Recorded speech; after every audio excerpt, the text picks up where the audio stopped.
Om Nithyanandam. Thank you all, Nithyanandam.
Om Nithyananda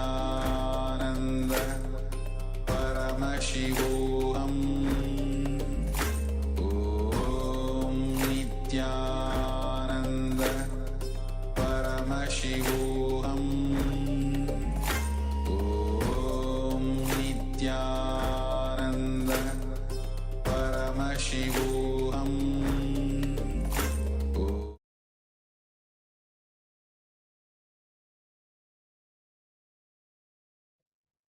Nithyananda, all of you. I welcome all of you onto the next session after this powerful power manifestation session. Let's continue with the next session, which is going to be instant technique for enlightenment. So without any delay, let's get into it.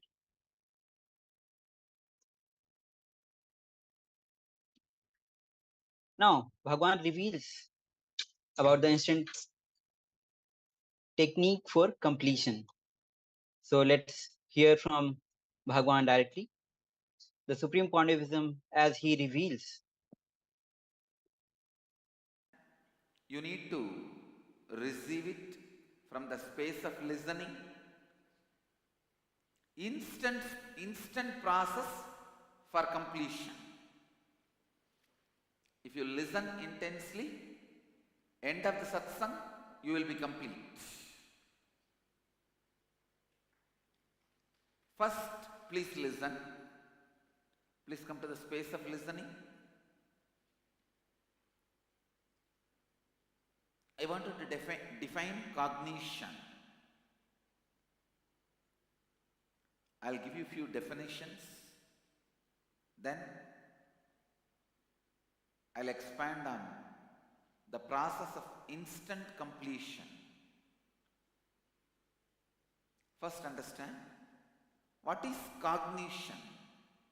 Cognition is receiving information,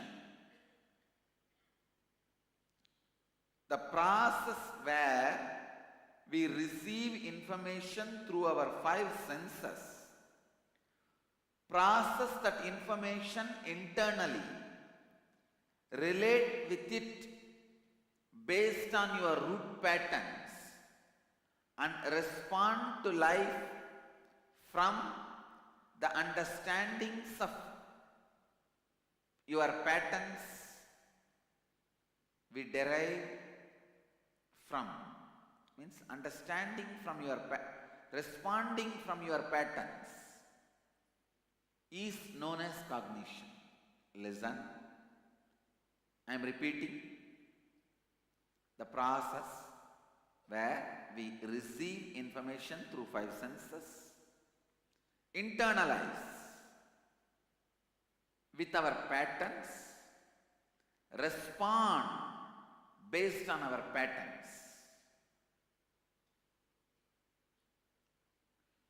Is cognition. Normally this is cognition.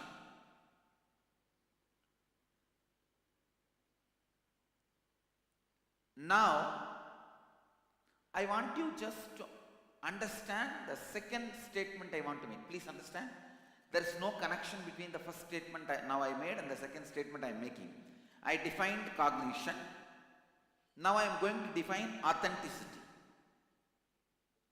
It is like I am preparing many items for cooking.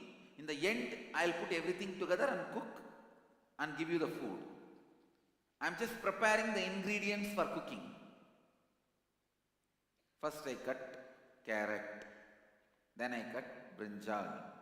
You can't say, what is this? You cut carrot and without even putting that into the oven, you are cutting the brinjal. No. First I will prepare, then I will give you the final understanding. Listen now. Cognition. Understand the truth about cognition. Receiving information through five senses and internalizing with your root pattern, responding based on your pattern is cognition. Understand authenticity. I am giving you a little deeper definition. Authenticity is nothing but being sincere to the four aspects of you. What you feel as you, inner image. What you project you to others, outer image. What you think about others and life, others' image, image about others, and what others hold you as,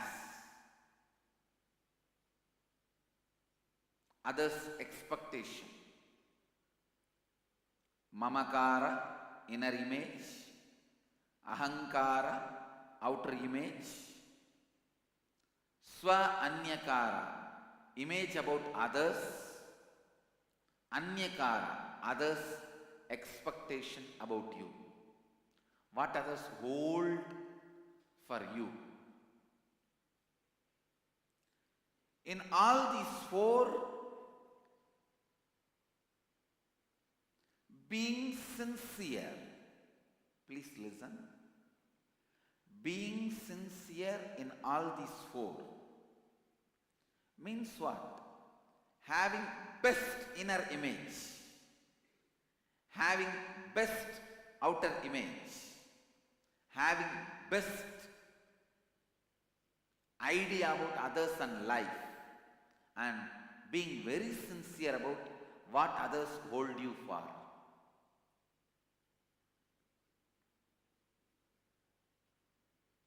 I tell you, please listen.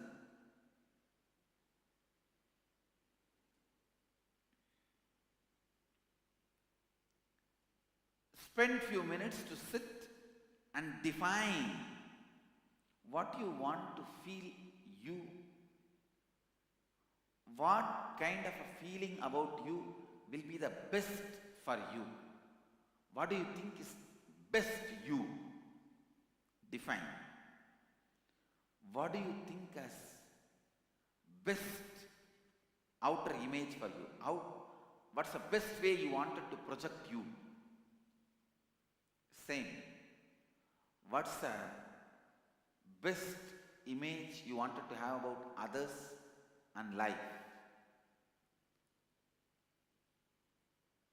What is the best sincere way you want to take responsibility about what others hold you for? Define all these four.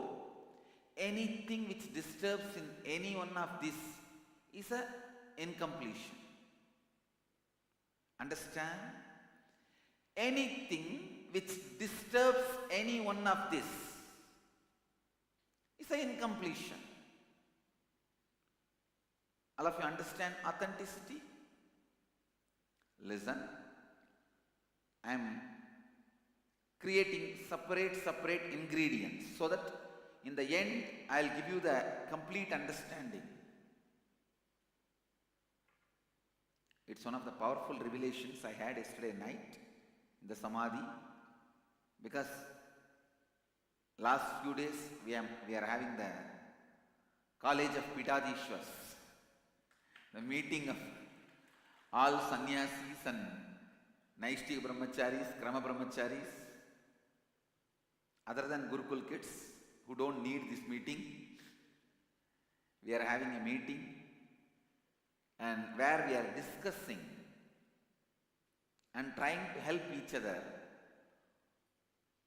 to hold ourselves in the highest context.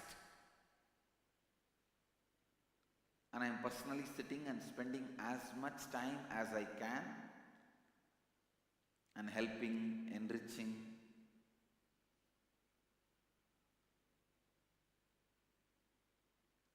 So this was one of the biggest problem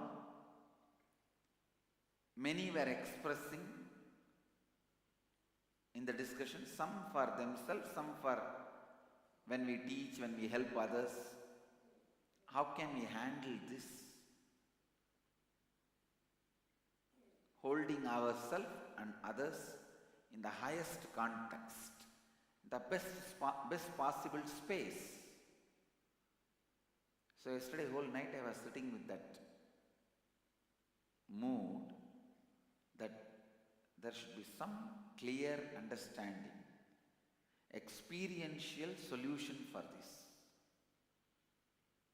I think Kalbhairava brought this kind of disciples towards me so that I will continue to find solutions. So that continuously I will be contemplating and finding more and more solutions which will be used for the whole world. Which will be useful for the whole world. See, if not for these disciples and their problems, I will not be contemplating on this. I will just pass away into Samadhi and come back next morning. But now, because of these particular definite unsolvable problems, I also contemplate on it, and then the truths are revealed which is useful to the whole world. Listen. Please understand. I have defined cognition. Now I have defined authenticity. Then I defined incompletion. Now I am giving you one more understanding. Please understand. All these four have only you as the central focal point. So, if you are at the peak and best of all these four, You are living in a state of completion. I'm just defining. Don't worry about how to go it. How to go there, I'll explain now. All these four means inner image, what you feel about you, outer image, what you project you to others, others' image, what image you have about others and life, and others' expectation about you, what others hold you for, anyakara. In all these four, you are the center. Have best inner image. Have best outer image. Have best image about others and life. Decide to hold yourself in the highest space of what others hold you for. Being sincere to all these four is authenticity. Actually, I have defined authenticity completely in a new way. Anything, if you don't believe, even while you are defining, if you have a doubt, oh God, I don't think I'll ever be able to achieve this state at all. That is what I call self-doubt. If you sit and write, pen down, while you pen down itself, your pen will be stuck. Because the black is not in the ink flowing into the pen. The black is the consciousness flowing into your brain. So if your pen is stuck, be very clear, that is what is self-doubt. And I wanted you to understand, consciousness is the ink, kala, time, is the paper, your body is the pen, your will is the decision to write.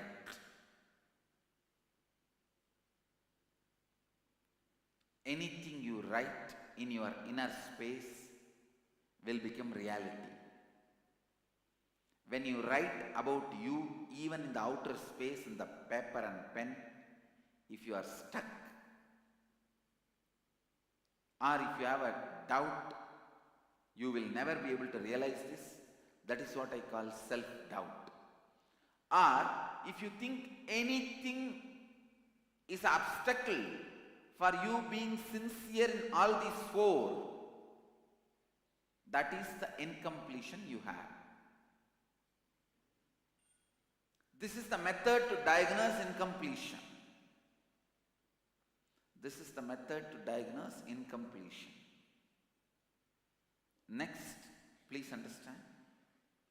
Next, very important, ध्यान से सुनिए. Listen.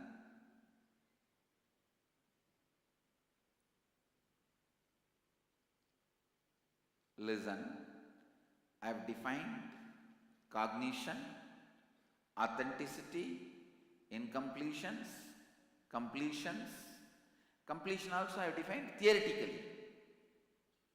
Now, how to experience it? How that can be your life? One more great news you have. Cognition is not an established organ of you. It can be programmed as you want. Listen. From today, if you strongly start believing, even with your doubt, self-doubt and all, that this pillar is God, the way you behave with this pillar and the power of your cognition will make few more others will believe, and maybe in next few months or few years, based on that your strength of your cognition, this pillar will be worshipped as a god and it will become a temple. Separate temple will be built for this pillar. And I know there are in many temples, separate temples are built only for pillar. In Tiruvannamalai there is a temple, there is a shrine called Kambatkalayana. Means there is a small Subramanya carved on a pillar. The great saint Arunagirinadar declared that pillar is a god and that Subramanya is a living deity. Power of his cognition and the people around him, their cognitions. Now there is a huge separate temple standing just for that pillar. It is a pillar of another one hall, but just for this pillar separate temple is standing. That pillar is the Garbha Mandir now, and a separate temple is there.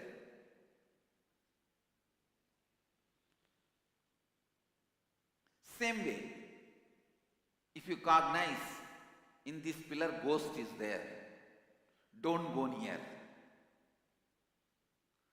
And the power of your cognition, the way you behave and respond to this pillar, and the way you affect the others' cognition about this pillar, in few months people may abandon even this whole hall, may never enter in. How many of you cognize what I am saying? So please understand, your cognition is not a natural organ of your system. It is programmable, transformable, possible software. It is not hardware. Because it is there for quite a long time, you mistake the difference between software and hardware. Your eye is hardware, your ear is hardware, but hearing is software. Seeing is software.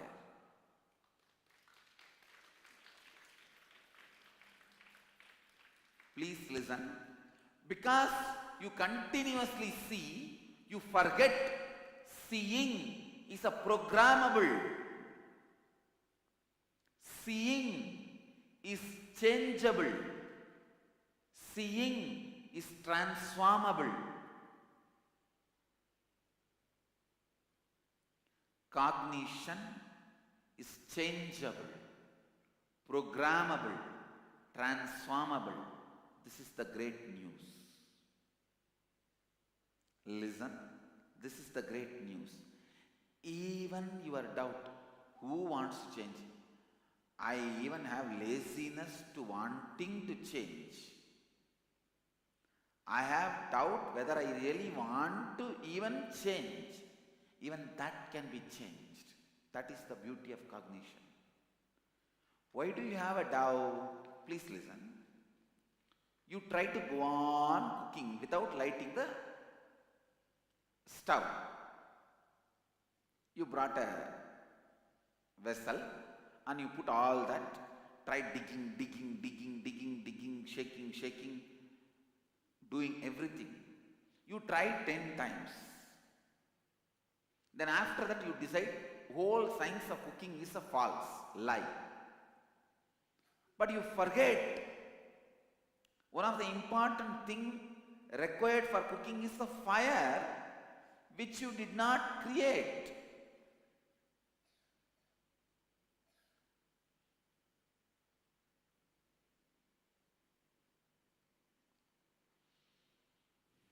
Do I want to change? I feel lazy.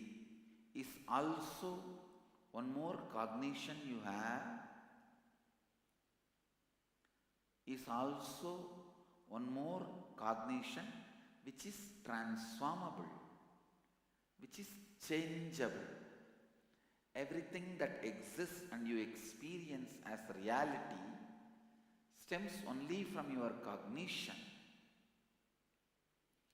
All incompletions are a functions of only your cognition. Listen. So whether it is incompletions or completion, it is your cognition. The great news is cognition is changeable, transformable.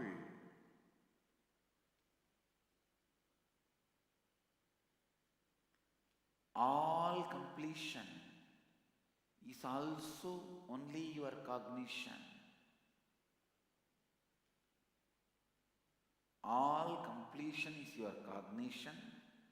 All incompletion is your cognition.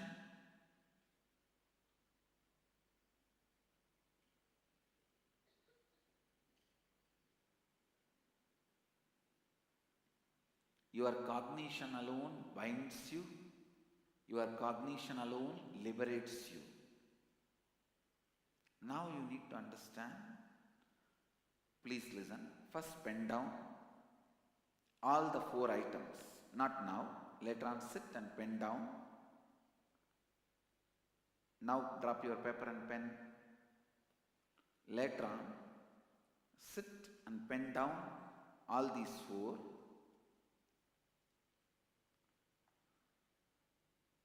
Most sincere inner image what you want for you. Most sincere outer image what you want to project as you.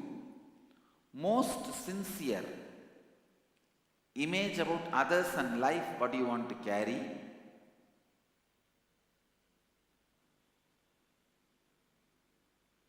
The most sincere others image, how you want to hold yourself up to that. Make a clear description. Then start penning down what all is the obstruction. What all obstacles for you realizing that.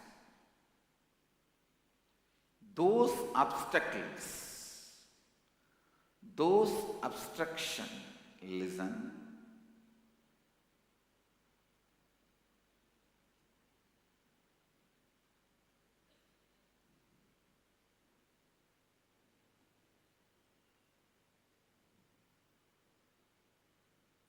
Those obstructions are incompletions. Before entering into conclusion, I wanted all of you to understand. Only then the conclusion will work. Before starting the cooking, you have to keep all the ingredients ready. After lighting the fire, you cannot run and make paddy into rice. You can't say, oh God, I forgot to cut vegetable. I have a full pumpkin. What can I? Shall I throw the whole thing?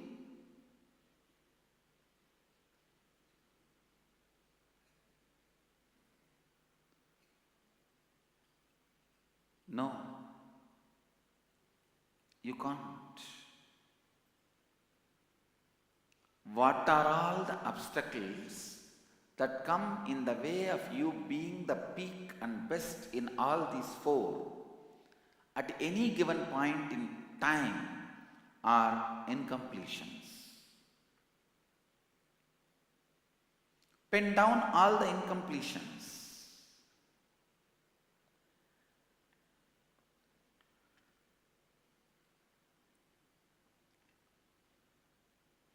Please listen. After you pen down all the incompletions,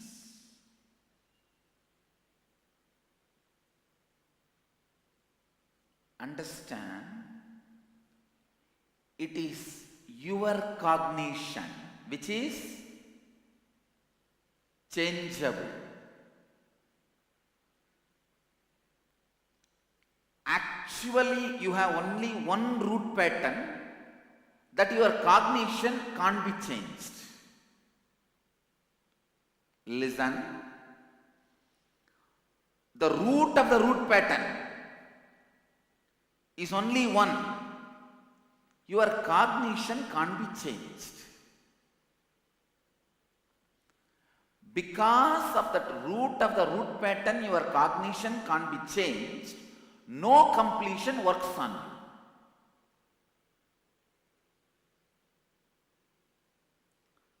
You stand on in the train. See, you are going from here to Varanasi. The train stops at Mohalsarai station, from where you have to go to Varanasi. You see the board Mohalsarai, and you never got down from the train into the platform. Train moved before you got down, but you don't realize that, and you start walking inside the train itself, to and fro, to and fro. Will you reach Varanasi?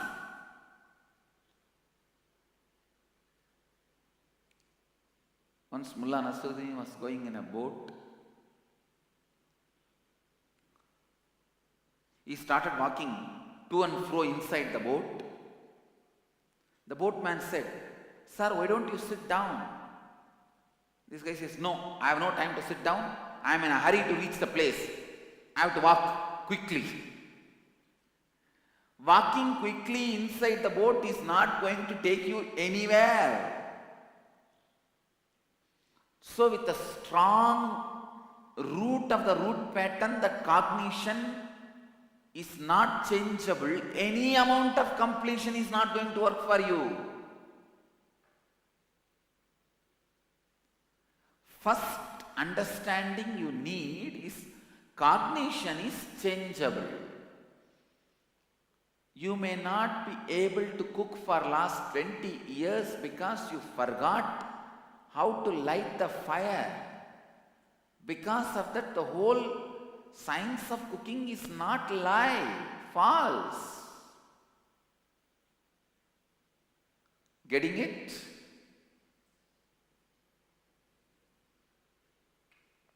Same way, with this deep cognition, cognition is not changeable. Maybe it is changeable for others, not for me. With that cognition, any completion you do, what will be the result? Zero. Understand? Cognition is changeable. Cognition is changeable, transformable,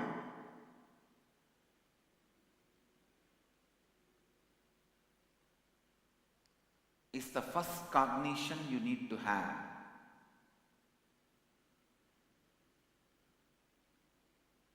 That is the first cognition you need to have.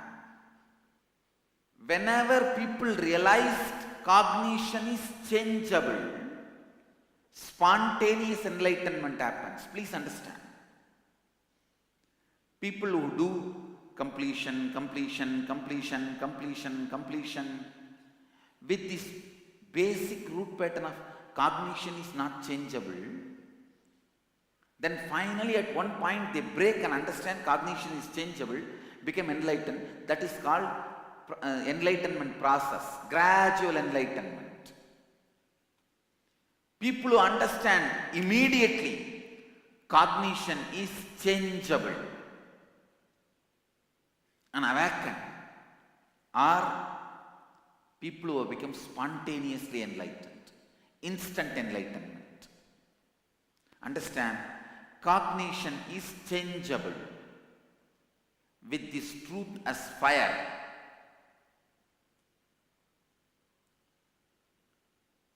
The ingredients you need to add into the vessel is the right inner image, sincere mamakara, sincere ahankara, sincere anyakara, sincere swa anyakara. It can be up to your sincere. It does not need to be up to others' sincerity, your sincerity. Add these 4 ingredients and remove the skin. While you cook, you remove many vegetable skin, peel it off and throw it away. What's the skin need to be removed is, which is obstruction for all these 4, the incompletions, are the skin you need to peel and remove. And please understand, in cooking you need to peel the skin and remove. Here, with the process of enlightenment, you don't even need to do that. Just if you decide, please listen, just if you decide, with this authentic 4 components of me, from now onwards I decide to cognize this authentic 4 definition about me as me. And anything which is abstractly, I decide to disown them. I decide not to recognize their presence anymore in me. Just the decision is enough. Now I know you will have, oh, I can't decide because I have decided many times like this, but it never worked. That's one more thing you need to throw with your decision. And you have a problem, no, all this I do, but after 2 days I forget the whole thing. I feel bored, I feel tired, I forget, then nothing works for me.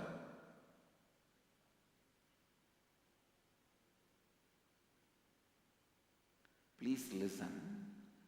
All these days, you never allowed the truth of cognition is changeable. You go on believing because you are seeing from the time of your birth. Seeing is hardware of you, like eyes. You don't separate eyes and seeing. You don't separate ears and hearing. You don't separate tongue and tasting. If it is there, it is there, which is not truth. Cognition is changeable. Cognition is transformable. With this clarity, the cognition is changeable, cognition is transformable.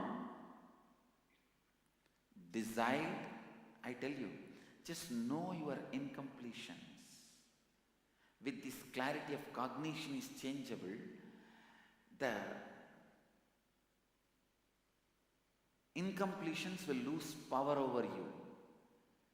Incompletions will have power over you as long as you feel cognition is not changeable. Come on, be integrated, authentic while you answer. How many of you strongly believed till today, unconsciously, that cognition is not changeable? Raise the hand. With this unconscious baseline, any completion you do is not going to work. Any completion you do is not going to work.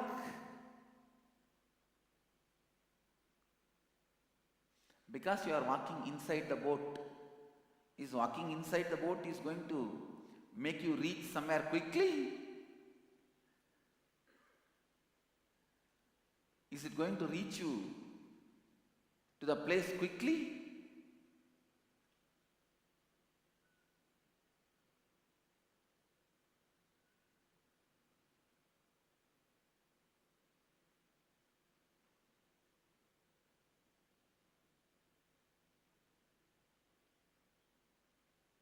Listen. If the basic cognition has not changed, nothing can be done. I have a story for you guys. a professional fundraiser called upon a well-known miser, very well-known miser. I tell you, misers are the most poor animal creatures lives on the planet Earth. So a well-known professional fundraiser called upon a well-known miser and says, "Sir, I am seeking contributions for a worthy charity work.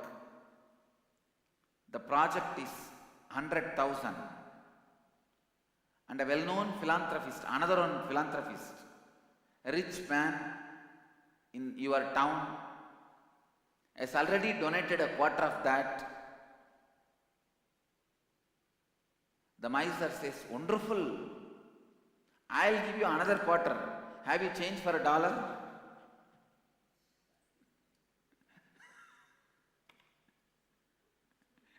The miser, please understand, I think many of you missed. "I'll give you another quarter. Do you have a change for $1?"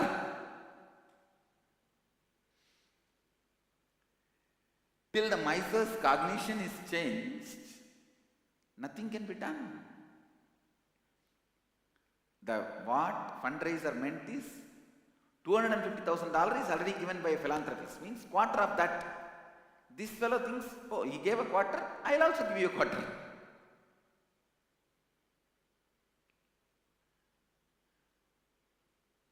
The cognition, the basic cognition, the cognition can be changed. If that doesn't strike you, no completions will work. If you come to the clarity, cognition can be changed. Simply, that very idea, cognition can be changed, can lead to completion. And listen, with this one idea, cognition can be changed. With this one idea, you pen down all the incompletions and look in, decide to think based on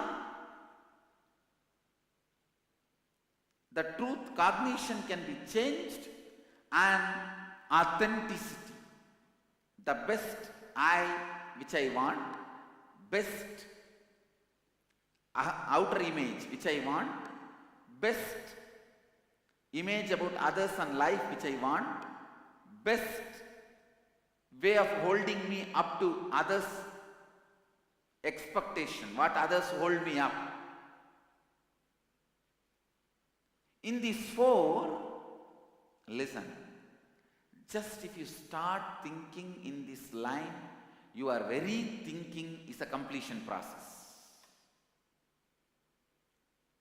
Please get it? I have delivered the climax. Without any completion process separately, with the truth, cognition is changeable, and best these four is you, and anything other than you is incompletion, and deciding to live by the best four you decided about you as you, decide to think only in that line from now on, you will see spontaneous completion. Your very thinking process is completion. Now you have another doubt. No, after 2 days, if I fall back into the same forgetfulness, what shall I do? I may fall back into the space of I need completion, I need incompletion, I need to create clear incompletion. It's one of the biggest questions we have. After you are told about your name, do you forget? So these major truths, when it is revealed, you start processing with that. You don't forget. You may forget the dress color you wore. You may forget the food you ate for few days before in the breakfast. But you will not forget that you have to eat. You will not forget that you have to wear a dress.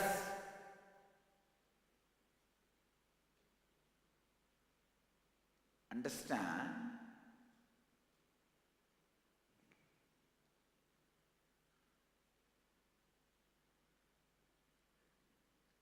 You won't forget that you have to eat. You can't forget you have to dress up. These strong, important facts you don't forget. Don't bring your self-doubting pattern before even you start the process. That is also a one more cognition which can be changed. Which can be changed. With this cognition, your simple regular thinking and day-to-day life itself becomes completion. Your dreams becomes completion. Even in your dream, you will complete and release them. Patterns with which you are struggling. Your dreams become completion. Your thinking becomes completion.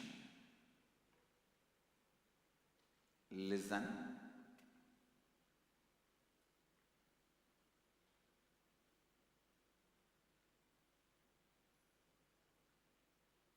I'll give the whole essence in Hindi. आज मैं पूर्णत्व का तुरंत तारीका बताने वाला हूँ. ध्यान से सुनिए. अनुभूति क्या है? अनुभूति कोई सूचना को प्राप्त करना, उसे सम्मिलित करना, अपने मूल विचार धारा के साथ संबंधित करना और उसे जीवन के प्रति प्रतिक्रिया व्यक्त करना, यही अनुभूति है. श्रद्धा क्या है? कोई you can't forget, you have to dress up.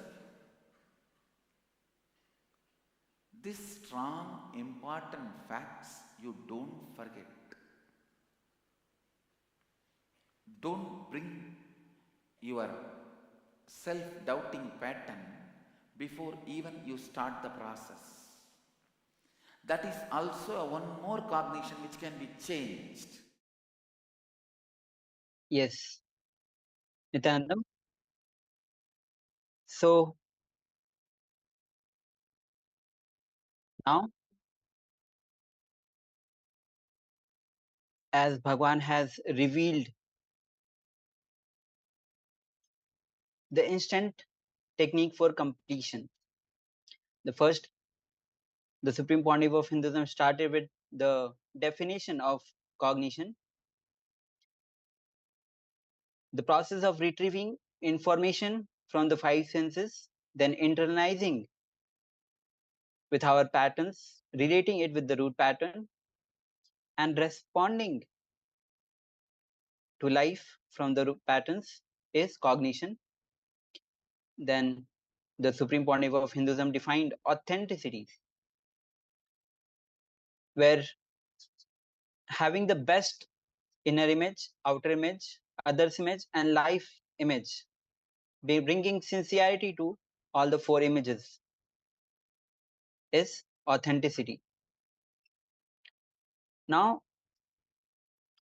anything which disturbs these four images brings incompletion in us. Anything which becomes obstacle in these four images is incompletion. And Finally, he said, the cognition is changeable, and changing the four images, the cognition about the four images. Even just start thinking in these lines. The very thinking process itself is a completion process. So with this, we'll be moving forward. So now we'll be performing the internalization exercise. So now it's time that quickly grab your pen and paper, and we'll be spending few minutes and pen down what you understood from the session and manifest at least 10 powerful cognitions. Yes, 10 powerful cognitions. Then pen down how you are going to apply it in your daily life. The powerful cognitions which you received from the Bhagwan, as Supreme Pontiff of Hinduism, pen down the powerful cognitions. Pen down what you think the world will be if the science is practiced and experienced by everyone. Share your powerful clicks on social media and invite people for the program to experience powerful transformation and make the world a better place. So now let's get started. Let's take few minutes for this as you pen down the powerful cognitions and how you're going to apply in your life, and pen down how you think the world will be if the science is practiced and experienced by everybody. So let's take few minutes.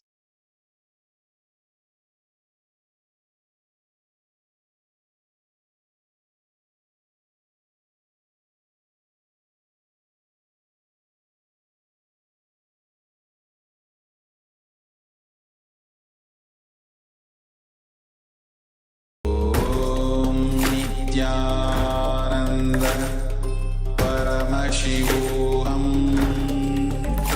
Om Nithyananda Paramashivoham Om Nithyananda Paramashivoham Om Nithyananda Paramashivoham Om Nithyananda Paramashivoham Om Nithyananda Paramashivoham Om Nithyananda Paramashivoham Om Nithyananda Paramashivoham Om Nithyananda Paramashivoham Om Nithyananda Paramashivoham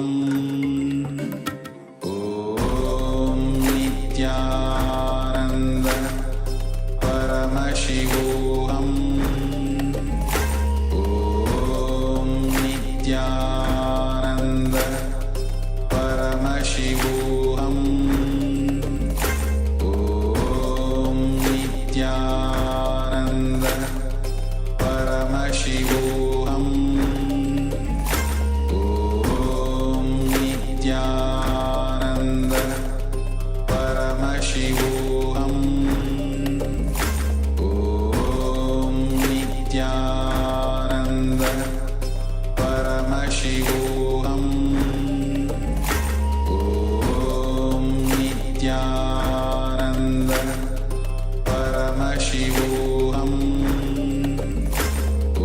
Paramashivoham Om Nithyananda Paramashivoham Om Nithyananda Paramashivoham Om Nithyananda Paramashivoham Om Nithyananda Paramashivoham Om Nithyananda